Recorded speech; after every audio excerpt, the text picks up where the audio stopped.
beyond these walls. And I'd like to take some of what I've learned and what I've caught, what God has poured into me as I left and attended that seminar, and I'd like to share it with you. No, so we're gonna be talking about.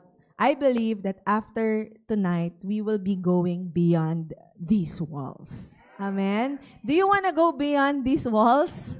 Beyond these walls. Wow, praise the Lord. Beyond the Facebook wall, whatever. So our scripture text is from Luke chapter 9, verses 57 to 62. Let me read.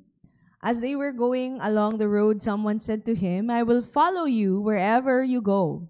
And Jesus said to him, "Foxes have holes and birds of the air have nests, but the Son of Man has nowhere to lay his head." To another, he said, "Follow me." But he said, "Lord, let me first go and bury my father." And Jesus said to him, "Leave the dead to bury their own dead. But as for you, go and proclaim the kingdom of God." Yet another said, "I will follow you, Lord, but let me first say farewell to those at my home."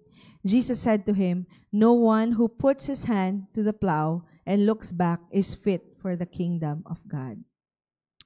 I'd like to zero in on one verse, and that is verse 60. Jesus said, yung second part, "As for you, go and proclaim the kingdom of God." That is the urgency of proclaiming the kingdom of God. And this word "go," you might think it's the same word na ginamit for go and therefore go, no, and make disciples, no, but actually it's different, no. So I might murder the Greek, pero andito naman si Pastor Art to correct me. So this word, itong go dito ay Appleton. Ayan, tamo, ayan na. And it comes from the root word aperkomai. Okay? And and that means, ang ibig sabihin niyan is basically to depart, no? Depart from one place, aalis ka doon. Yon, no? And then dun sa Acts 1:8, interesting to, no? Acts 1:8, go din siya in English, pero the word there, the root word is poriuomai. Tama yung pronunciation ko? Tama.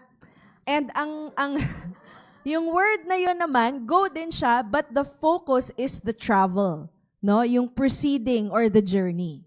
Itong go na to, no, it's not about the travel. This go means leave this place. No?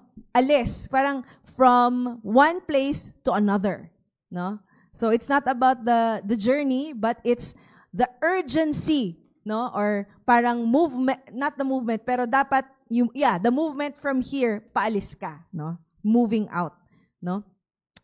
Parang yun nga, merong urgency, no? Yes, to move out. It emphasizes leaving or departing from a specific location or situation. I'm gonna say that again, no?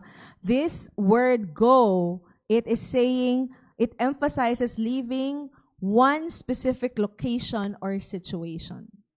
And maybe we are in a location, no, baka si God gusto na tayong ipa-go sa ibang lugar, mas malaki, bigger place. Or you may be in a situation that God is saying, go. Leave that situation. Leave that mindset. Leave that bad habit. Depart from it. Go. Leave that old situation or that current situation so that you can proclaim. Diangele. Tama ko pronunciation, Pastor Art? Diangele. Naks. Pwede na, no? Proclaim the kingdom of God. So it is, brothers and sisters, it is talking about how iwanan mo yung mga current na hindi mo dapat kalagyan. Para ang kalagyan mo ay yung gawain na gusto ng Panginoon na gawin mo. Nakita niyo ba yung Tagalog na yun? Dire-diretso? It's the Holy Ghost. It's the Holy Ghost here. Amen? Pero you know what I'm saying? That is what God is talking about. The urgency of proclaiming the kingdom of God. Now, I'm not saying all of us will become missionaries na lahat na tayo magpo-full time, no? But what we're saying is, in your capacity now, how are you proclaiming the kingdom of God? When we talk about proclaiming, it's speaking. No, and actually, LGI, that's the ministry of LGI. We come up with all sorts of materials for you that you can use to teach so that people will know about the kingdom of God. Amen? So may K naman tayo, no, as LGI na go and proclaim. What will I say? Ito, material, ang dami. Kung hindi ka pa curriculum subscriber, pwede kang mag-subscribe, di ba? You know what I'm saying? Like, this is what we're supposed to be doing. Now, what are we gonna proclaim, no, when we talk about the kingdom of God? Just a little review. When I last shared the message, that message was the gateway to the kingdom life, and I shared that the kingdom of heaven is not a place, specifically not, but it's the reign of God. Kung saan, ano yung reign? What is reign? Kung saan nagre-reign si God, ayan. Naghahari, yun ba yun? Sige. Kung saan naghahari ang Panginoon, where He is reigning, where He is ruling. And is that just inside the walls of the church? That is in all the earth. Yung kinakanta natin kanina, Pastor Aaron, no? Praise Him, sun, moon, and skies, lahat, all of creation. Amen? It is the age of salvation. Ito na, you are being liberated from oppression. What is that oppression? Sin and anything that is oppressing you. And there is healing for people and nations. Pwede kang gumaling. Pwede kang magkaroon ng restoration. Amen? That is the kingdom of God. So let's talk about the beyond. Let's go beyond. Beyond refers to something that is on the other side, further than or outside the limits of something. It can imply physical distance, like going beyond a mountain, or more abstract ideas such as going beyond expectations or limits. Kaya nga sabi ko kanina, beyond, beyond what your situation is now, beyond your location or your situation. It can be a mindset, it can be a relationship, whatever it is. It often suggests something that surpasses or extends past a boundary, whether it is in space, time, or concept. So perhaps tonight you're listening, even those of you who are on Facebook, no? Where is God calling you to go beyond? No? Baka meron sa buhay ninyo na you are limited, there is a boundary, no? We need to go beyond. Now, what are walls? Sabi kasi beyond these walls. Walls often represent barriers, boundaries, or obstacles, either external or internal, that can prevent progress, connection, or growth. So we like walls, like the Great Wall of China, because it protects. Tama, no? Okay yun. However, sometimes, no, we want to be so protected that we are not able to do what God wants us to do. Amen po ba? You want to be so safe, so comfortable, so secure that you are not able to go where God wants you to go. So that we can proclaim God's word. So, it can be emotional protection, obstacles to progress, boundaries or limits on spiritual barriers or divisions. Oh my gosh, nagets ko na. Kanina, when we were praying, sabi ko, I saw a vision dun sa ating, when we huddled, no, yung may gap. No, there are barriers or gaps, and God wants to put it closer. Sometimes, there are walls between people. You put up walls, you don't want to get hurt. You put up, ayaw mo sa kanya, division, no? Ako mas magaling, siya hindi. Ako mabuti, siya hindi. Right? we put up walls. But God is saying we need to go beyond these walls so that we can share the gospel. So, what are your walls today? What holds you back? Sometimes we are so comfortable with these walls because we feel like we are safe. But the call of God for us today, I don't think it's an accident that you're here today or that you're listening to my message, is that God is saying, but as for you, go. Diba? Yun yung word ni Lord eh. Go. So what's holding you back? What are the barriers to going beyond for Jesus? Kanina when we were worshiping, it was so awesome. Amen po ba? Praise God for Pastor Aaron leading us. And all I could think of again is, Saturday pa lang yun na yung pinapaulit-ulit ni God sa akin in my mind. Jesus is worthy. Jesus is worthy. Lord, ayoko kasi ganito, ganyan. Jesus is worthy. Hindi ba? Parang, ano pa bang rason ng kailangan mo? Jesus is worthy. Right? When we are captured by how Jesus is awesome, He's holy, He is good, He is King, He is love. Amen? He's justice, He's truth.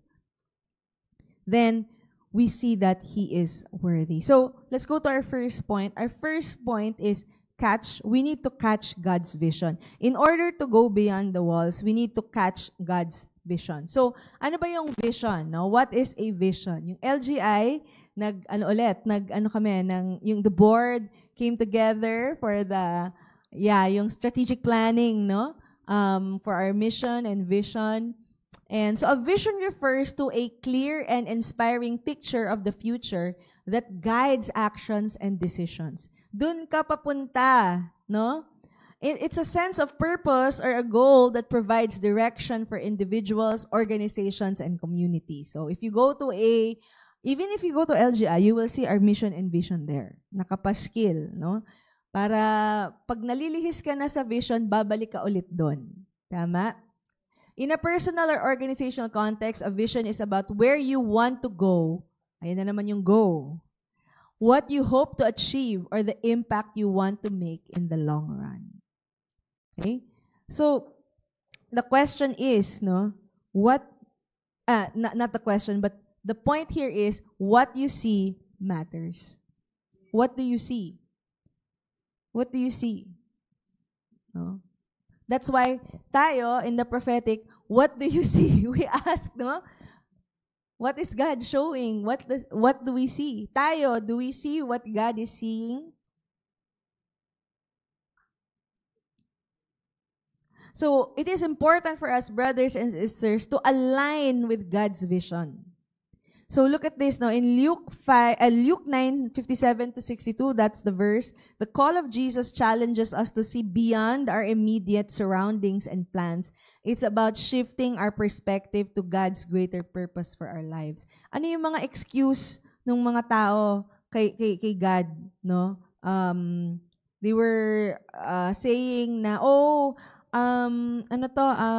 follow me, sabi ni Jesus. I want to follow you. Sabi ni Jesus, okay ka ba? Wala akong tutulugan. Tapos sabi niya, I want to follow you, Lord, but first let me go and bury my father. And by the way, this is not against the commandment, no? We know that Jesus is the fulfillment of the commandment. He never goes against the law, no? Kasi may law na honor your father and your mother. So, to reconcile this, bakit kaya ito yung sinabi ni Jesus? Meron kasi doon, yung parang pinoprolong niya or inaantay na lang niyang mamatay yung father niya. Parang ganon, no? Hindi pa actually patay. Kasi dati sa mga Jews, once you pass away, ililibing mo na agad yon. Wala nang 3 days, that's it. Diba? So, ibig sabihin, kung namatay talaga yung father niya, busy na siya, talagang nililibing na niya. The fact na, wait, let me go back, it's an excuse, in other words, no? And then, meron pang, I will follow you, but first, let me say farewell to those at my home. No? So, nakita natin dito, are we aligned? Or are we just seeing in our immediate surroundings? No? Sabi ni, there is a call for us to see beyond, go beyond, no? Our immediate surroundings and plans. Ang plano ko kasi in 5 years, ganito na yung yung income ko. By this, ganito na, ganyan na. Okay naman yun. Wala na, sabi nga natin, di ba, Pastor Gurley was sharing about, wow, we can ask. What was the term? Unlock, heaven? Kanina? Yung heaven-provoking offering. O, di ba? God can say, what do you want me to give you? Right? But then, what is God's vision? Ano bang nakikita ni God? Dapat yun din yung nakikita natin. It's about shifting our perspective to God's greater purpose for our lives. When I was there in the U.S., we were a speaker was saying, do you know that kids are kind of conditioned na you have to study well, no? Sa mga bata, no, sa mga estudyante, you have to study well so that you can get into a good college. You get into a good college, you'll get a good job, then you will make money, then you will have your own family, etc., etc. It's a circle, no? And I was like that. Ganun din ang iniisip ko noon. I need to get good grades so that I can get into a good college. When I get into a good college, I'll get a good job, no? And there's nothing wrong with that. But how about studying, sa mga estudyante, no? How about studying so that you can maximize your impact in the world for Jesus? 'Di ba? Tayo as parents or as grandparents, that's how we should condition our children. Hindi lang yung, dapat ka para pakapasok. At okay, syempre kasama yun, no? To get a good education, to get a good job. But that's not the end. That's a means. They are studying. Our kids are studying, no? So that they can find what God wants them to do and hahasain nila yung skills nila. Amen? So that they can, I love that, maximum impact in the world. Diba? Kung ang anointing niya ay magsalita, then let him learn, let her learn. Mag-declamation, siya, diba? That's where you will learn in school. That's where they will be exposed. Amen? We should condition, hindi man condition, but ganun yung natin sa mga bata, it's aligning with God's vision. What God has for you, for our children. Amen? Amen po ba? And I would say the same for all of us here. Even if you're not a student, even if you're in your 50s, your 60s, whatever, God wants you to learn so that you can maximize your impact here on earth. Hindi anti-learning si God. God wants us to keep learning. Why? God wants us to improve. Why? So that you can impact the world. So recently, kami ni Pastor Charles were into pickleball. Nagpi-pickleball kami. Tapos, nakakatuwa kasi last time, we went to another, sa open play. Ganun kasi yun matututo ka sa mga open play. Makikipaglaro ka sa maraming tao. At sabi ko, Charles, I'm so happy. Marami tayong makikilala ditong ibang tao na hindi natin kilala. And that means, wow, I can impact someone. Kesa naman dito lang, tayo-tayo lang. Okay lang naman yun, no? Na tayo-tayo lang Pero we need to make an impact in the world, right? I was so excited. My sister, I saw her recently and sabi niya, you know what, ate, I'm so happy because I'm making new friends. Sabi niya ganon. So dun sa kung saan niya dinadala yung kanyang anak for daycare, no? Meron daw mommy doon, fellow mommy, na kinakausap siya. Parang friendly. So sabi niya, I'm going to be intentional, kakausapin ko siya para I can talk to her. Sabi niya, you know why? Because if I don't do that, all my friends are Christians. Sabi niya ganon. And there's nothing wrong with that. We love Christians, but at the same time, we want to make an impact. We want to go beyond these walls. Amen? Si Pastor Mina, ang impact niya yung libro. Tama ba? Yun, no? And when we are, so marami, no? Different ways. Okay. So, let's go.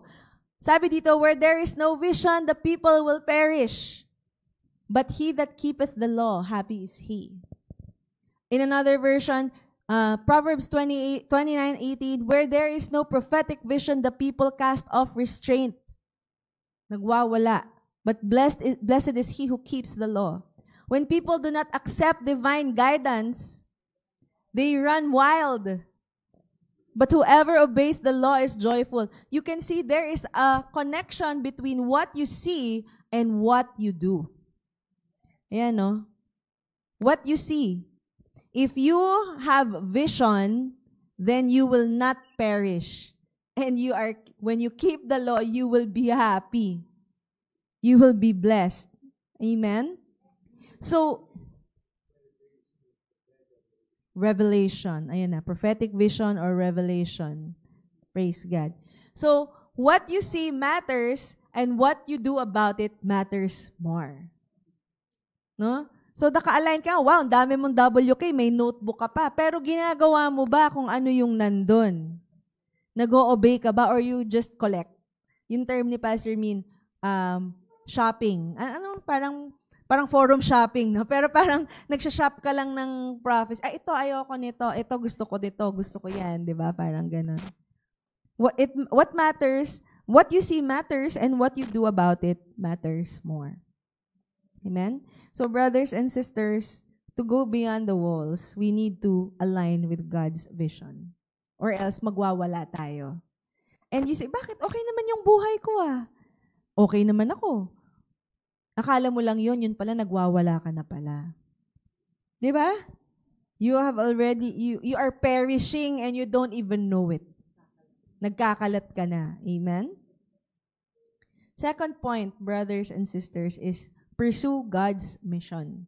Yung una, catch God's vision. Yung pangalawa, pursue God's mission. Ano yung pursue?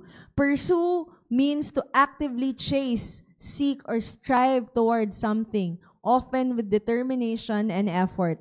It implies a goal or objective that one is working toward, whether it's career, passion, relationship, or personal aspiration. Tayo, ang pinupursue natin, hindi pera, hindi fame, hindi tao, pero yung mission ni God. Amen po ba? And look at this, no? Just as an example, si Elisha, when he was, I won't read it anymore, no? But when he was called by Elijah, no? He just left. Look at this. Elijah went from there and found Elisha. He was plowing with 12 yoke of oxen. Mayaman. Meron siyang 12 oxen. 12 pairs pa nga. No? 12 yoke, so 12 pairs of oxen. And he was driving the 12th pair. Elijah went up to him, threw his cloak around him. So we know about that, the mantle. If you're in Pastor Chris's class, Saturday class, no? So Elisha left him, went back. He took his yoke of oxen, and what did he do? He slaughtered them. Wala na. Deads na yung mga oxen. He burned the plowing equipment to cook the meat and gave it to the people, and they ate. In other words, no turning back. Wala na siyang babalikan. Hindi siya sumafety. Alam niyo yung term na sumafety? Yung parang just in case lang, no? If this doesn't work out, I have a, what's the term? Fallback. Meron akong fallback. No? Well, I guess if you're not in the Lord, okay yon na may fallback ka. Pero if you're following God, you don't need a fallback. You don't need it anymore. Amen? So they set out to follow Elijah, and he became his servant. So ito lang, very quickly, no, he was a farmer of considerable wealth, and yet when Elijah threw his cloak, Elisha understood right away who he was. Nakita na niya. Alam ko na kung sino ako. You know, this is great, me having my oxen and being a farmer, but this is not who I am. I am called to be a prophet. Okay? Nakuha na niya. He honored his parents and bid them goodbye. He slaughtered his oxen and burned his plowing equipment as a sign that there was no turning back. He knew he would be living a different life now, and he was fully committed to that. He knew God had called him and would equip him. He counted the cost and made a decision. That was it. And wasn't that what Jesus was telling these people who were saying, I'll follow you? Sabi niya, sige nga, talaga ba? Ready ka? Amen. So the throwing of the mantle, no, it's anointing, ganyan. Pero si Elisha didn't take over Elijah right away. Gusto ko to, no? He became being from his own boss to submitting to another boss in a minute. Kaya niyo ba yon? Yung ikaw yung boss, tapos all of a sudden, hindi ka na boss. No? Pero even with his stature, Elisha did not despise his apprenticeship. He was humble and he knew he needed to understand the ins and outs of the prophetic ministry. Ano yon? Because he was pursuing God's call. Alam niyo ba yung sa Avengers? Avengers ba yon? Yung last Endgame? No, whatever. Whatever it takes. Avengers yon, di ba? Oh, Avengers. Sabi ni Captain America, whatever it takes. Sabi ni Elisha, whatever it takes. Diba? I will burn all my equipment. I will feed my oxen to the people. Magpipiesta sila. Diba? I will become a servant and an apprentice to this prophet. Whatever it takes for me to pursue God's mission for my life. Amen? And wag na tayong lumayo, no? Si Elisha yon, but this here, the one we worship and the one we love, Jesus. A few weeks back, I believe, no, Pastor Bernie gave a message about this, no. From that time, Matthew 16, Jesus began to show his disciples that he must go to Jerusalem and suffer many things from the elders and chief priests and scribes and be killed, and on the third day be raised. And Peter took him aside, so si Peter nagmamagaling, sabi niya, "Far be it from you, Lord, this shall never happen to you." And Jesus uttered the very famous, "Get behind me, Satan, you are a hindrance, you are a wall to me. For you are not setting your mind on the things of God, but on the things of man." Peter, you got to go beyond these walls. Diba? You got to go beyond your fears. You got to go beyond what you're thinking. You have to see and pursue God's mission. And Jesus, even if he knew he was going to suffer many things, alam niya, and he will be killed. But on the third day, he knew he was going to rise again. And he knew he was going to be seated beside the Father.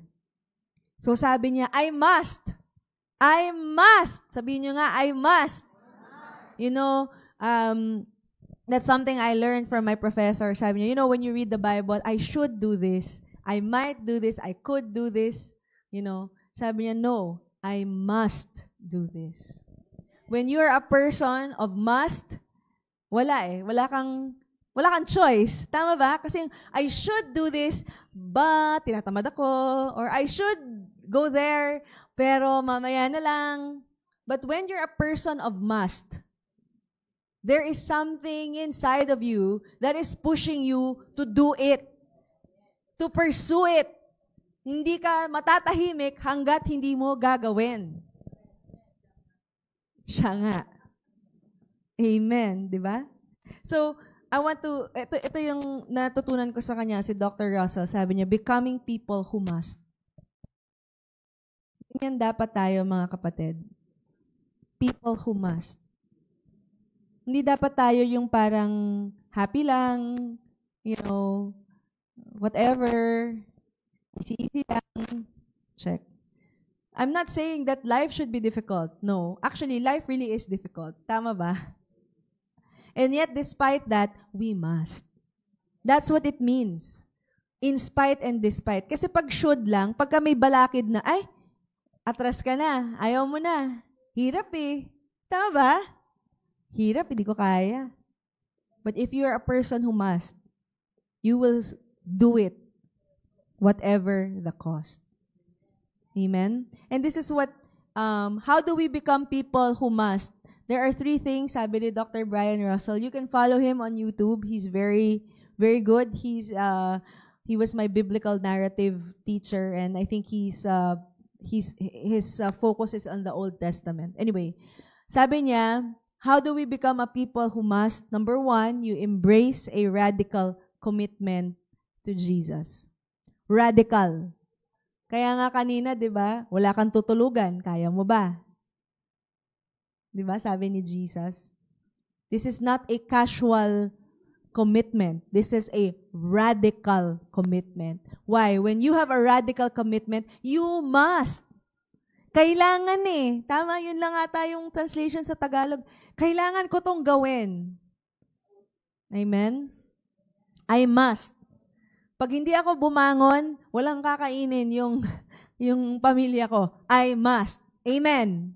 Eh kung kaya nga natin gawin yun sa pamilya natin, what more? The King of Kings and the Lord of Lords.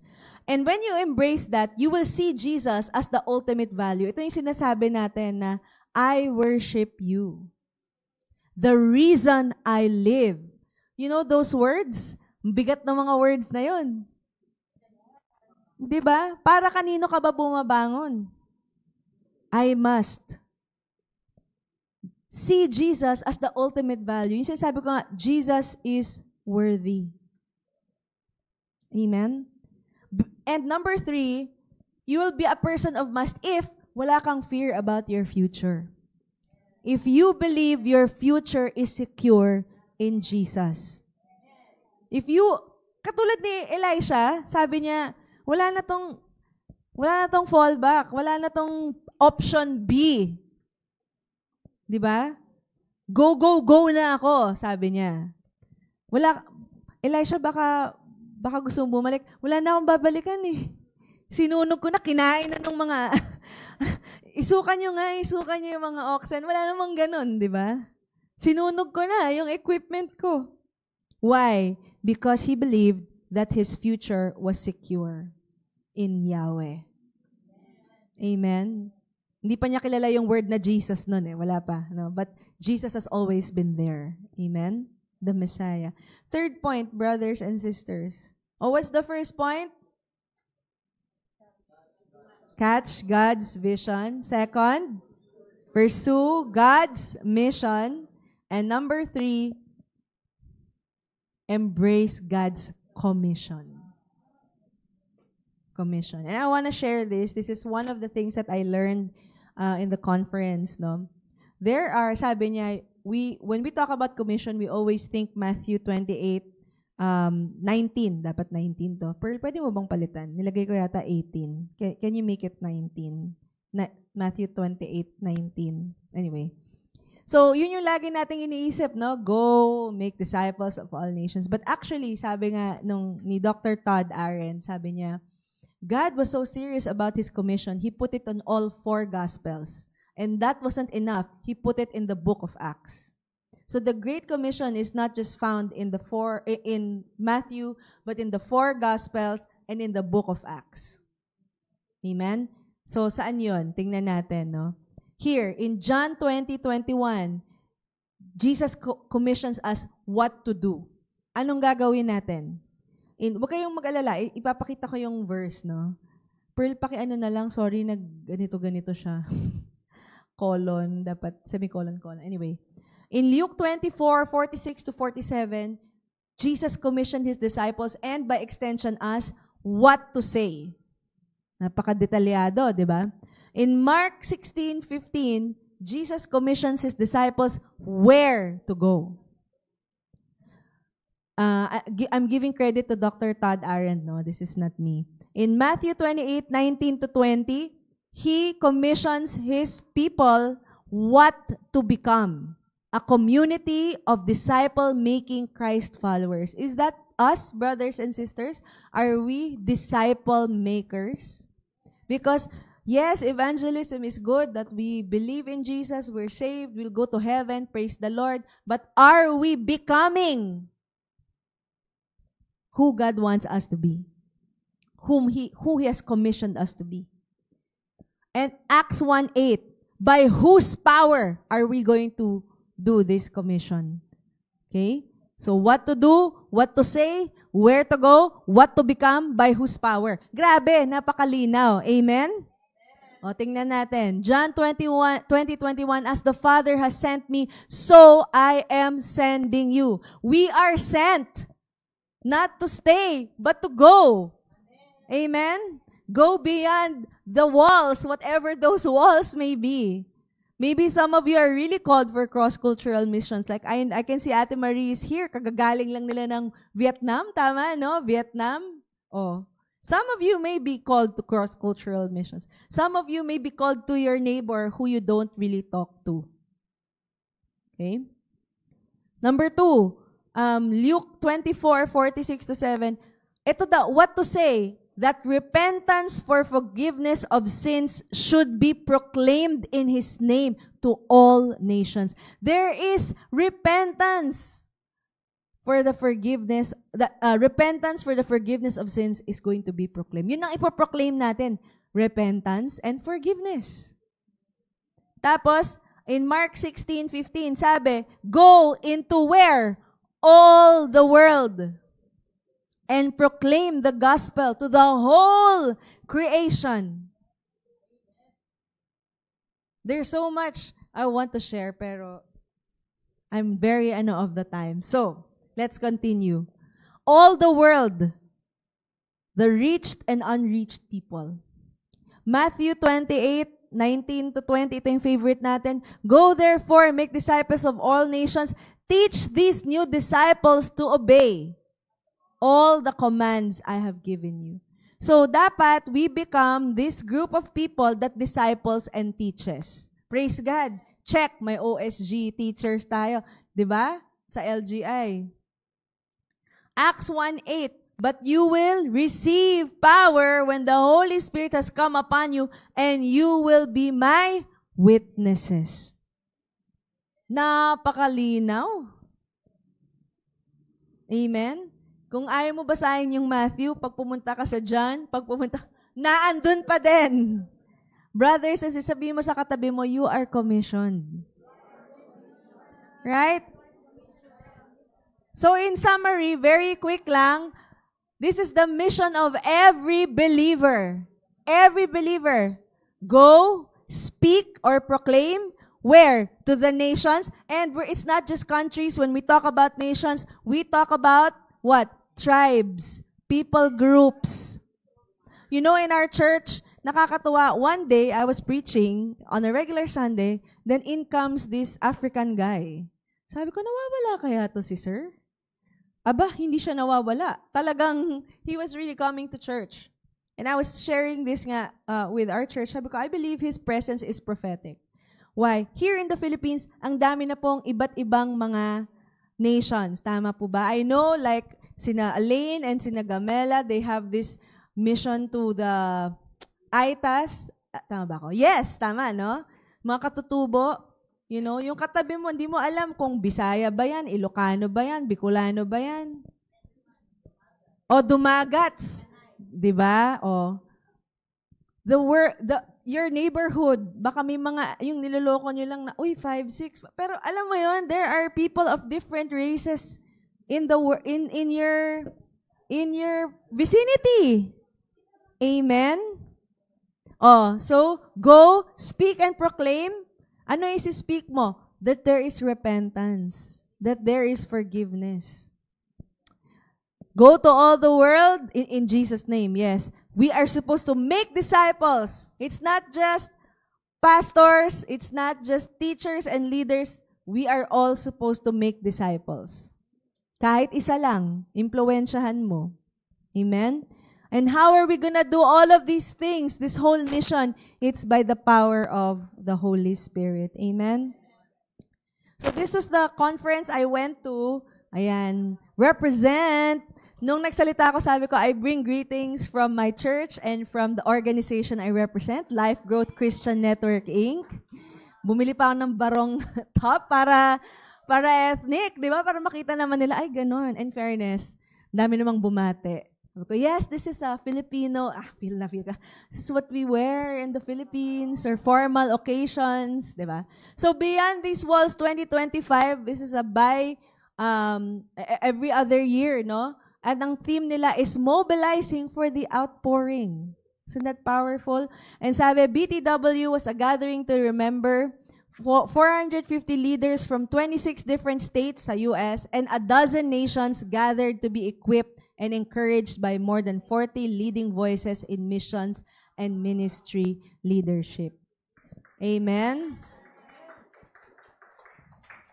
And I am not sharing this as a ano to, para lang magkwento. But I believe, brothers and sisters, what I want to impart to you is a global anointing. I really and I'm not just saying like countries, yes, pwede yun, but the nations. There are so heartbreaking na tayo here in the Philippines, we're so blessed. We had an election, the democratic process. But in other countries, no such thing. Can you imagine? Wala kang say. Tayo, may say pa tayo. Kahit sabihin mo na, oh, corrupt yan or whatever. We have a say. Right? And everywhere, nobody is going to, there's no religious restriction for us. Amen? No, pwede tayong, yung iba nga, umaakyat na lang ng bus, tapos, si Kristo, gano'n, nagsishare. Hinuhuli ba ng pulis? Hindi. Why? Because there's religious freedom. But in many parts of the world, that is not a reality. No? But praise God, here I learned in the conference, God is really on the move. God is doing something in the nations. Even those that were closed, God is doing something. Amen. And so, I really believe that we have a global anointing. Matagal nang pinoprophesy, or hindi nga pinoprophesy, sinasabi, LGI International. And to be fair, international na tayo, di ba? May mga nakakarating tayo na kung saan-saan. Many people from other parts of the world are coming in. And you know, I really believe that is our ministry. Can you imagine yung mga nasa UAE, those in Dubai that we're able to minister to, and pag nagkwento sila dun sa kanilang katrabaho, right? Ang tawag nila doon, near neighbor ministry. Meaning, when you share to someone, itong someone na to, baka meron siyang connection to an unreached people group or someone who has never heard of Jesus. No?